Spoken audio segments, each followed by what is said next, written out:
Welcome to D24 news. తూర్పుగోదావరి జిల్లా రంగంపేట మండలం పెదరాయవరం గ్రామం ఏడీబీ రోడ్లో ఉన్న శ్రీరామకృష్ణ రైస్ మిల్ నిల్వ ఉంచిన అక్రమ రేషన్ బియ్యం పట్టుకున్న సివిల్ సప్లై అధికారులు దీనిపై పూర్తి వివరాలు తెలియాల్సి ఉంది.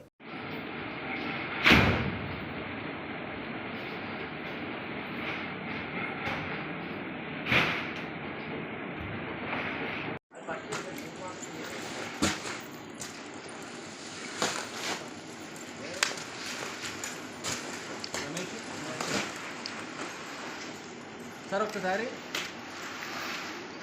బిన్స్ ఒకసారి చూద్దానండి. బిన్ ఉంటుంది కదా.